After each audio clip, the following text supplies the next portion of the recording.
Ranak everybody, let's talk about Ansys, and today we talk about Ansys Workbench introduction. It's next video from the list, and it's second part of review of Project Manager. We done those in a previous video with presentation. Today we will show it in live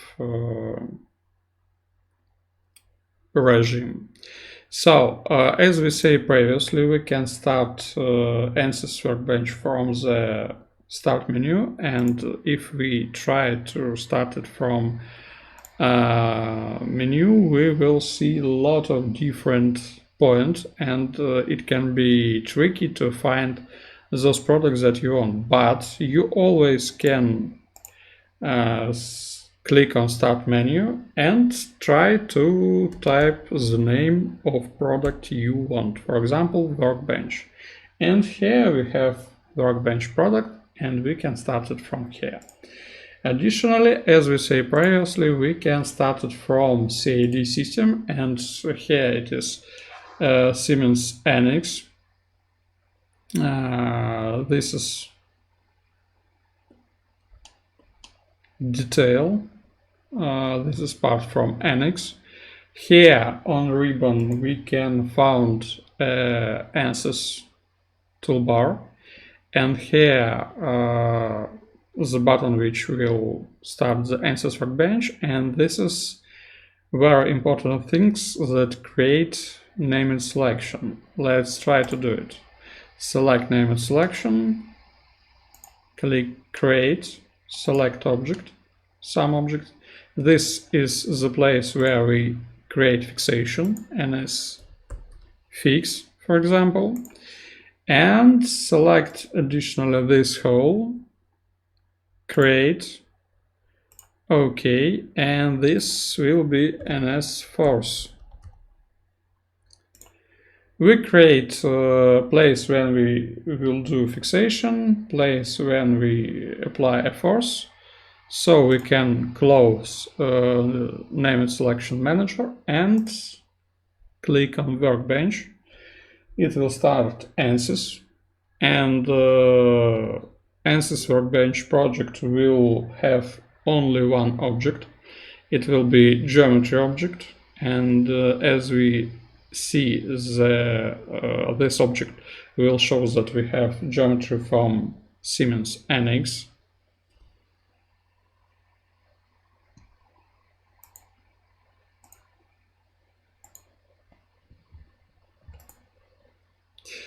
So this is our workbench, this is our project tab, this is our project schematic, and here, as you see, geometry object, and this is icon that geometry from Siemens NX. We can add some object from analysis system, and as we say previously, on this toolbox we have a lot of collection of tools and objects that we can add to our project.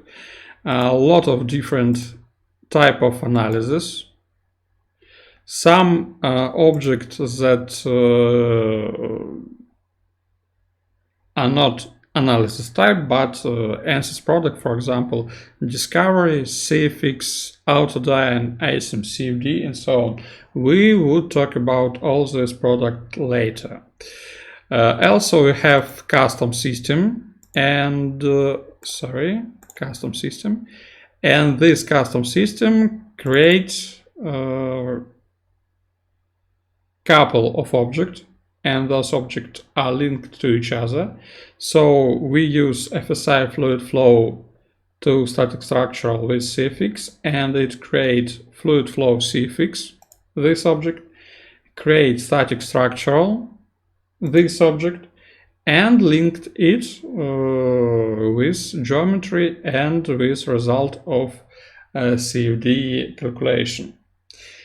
Let's try to add something here to project. We can do it by double click, as we do with fluid flow CFX and static structural from custom system, and also we can take this object with left mouse button, drag and drop. If we drop here or here, we would create an object which are not connected to any other object. If we place something like that, or for example this way, we would create some links, number of links and objects that we linked depend on place where we drop our object. I will drop object here, so we have static structural which are linked to this geometry. Let's open Ansys Mechanical.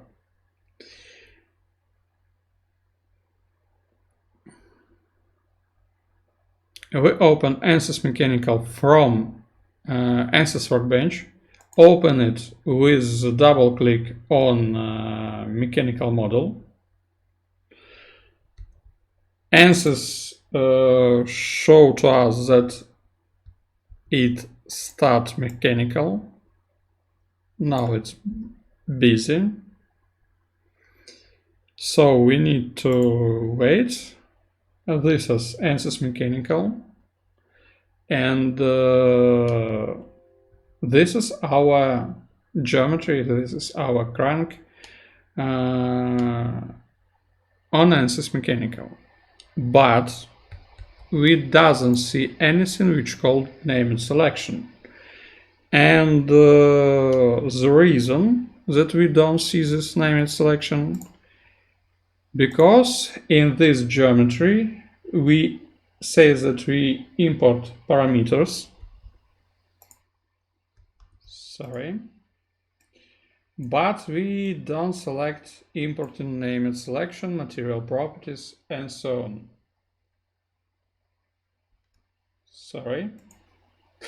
So we import parameters, but we don't need import attributes, named selection, and material properties. Let's select named selection, update from card, wait a couple minutes, and now we have named selection, and here it is NSFix and NSForce, because I do some mistake in Siemens NX. But as you see, we import geometry as named selection, and we can apply fixation, forces, and so on to all this object, and it came from NX, so we can update it in any moment, and any changes of model will not affect those selection. Okay, and now we have a problem. Why do we need this one instead of this one? Because if we take a look into a lot of other product, CAE product, we see something like that. We see a place when we can work with 3D model. We have outline or project tree, when we can create a mesh, when we can create a different type of supports, loads, boundary condition, and so on. And we don't need those objects, those Ansys Workbench, and so on. Why Ansys create something that then we called Ansys Workbench version 2, and why we need those project schematic? Yep, previously Ansys Workbench have looked like this one, but when Ansys start more complex, and when Ansys bought a lot of different product, and you need to create solution to work all this product as one, We need something that will explain what type of data we need to send from one product to another product. Do we need to update those information and so on? There are a lot of different problems because people don't update data that changes, and they have old data, they have solution for old data, and that's a very big problem for design process. So Ansys create Workbench 2.0, second version of Workbench, where you create with visual programming, with different objects. Also we can call it nodes, because in visual programming all this object called nodes. And you can create links between those different objects to explain what type of data you need to send from one object to another. And you can create very, very strange and very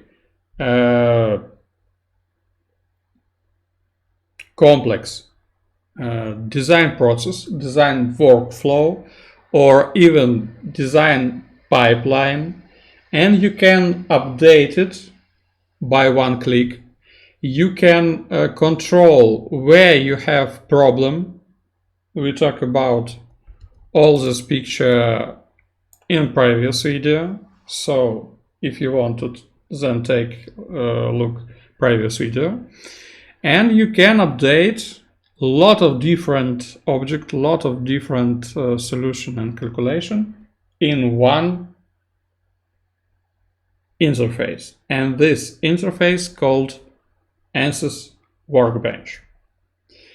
Also, you can add a parametrization, and those parameters can came from mechanical. For example, let's create load here first, and we say by components, no, we say with vector. Direction, yep, we want those direction, and for example 1000 here, and we say click here, P appears here, letter P, and as you see we have input parameters. If we create here, for example, deformation, and say that we want to see maximum deformation, it will be result. So we have input and output parameters, and those parameters we can add to any type of this object. Additionally, you can, as we say previously, work with engineering data sources. You can choose materials from different databases. Just a moment. For example, from non-linear materials, add aluminum alloy non-linear, we can see characteristic of those object here. We can change, if we need, all this object here. So we can work with parameters, and as I said previously, we can work with all those different type of data, with all those different type of calculation here in one product, and open different product from those lists. Also, I need to say that, for example, here geometry will open one product. Model, setup and result here in static structural will open Ansys mechanical. Here mesh will open Ansys mechanical. Setup will open CFX processor. Solution will open CFX solver, and result will open a CFX post processor, and this one will open Ansys mechanical, and this will be not the same Ansys mechanical as this. It will be same product, but it will be other window with other data. If we add some additional data, for example, we would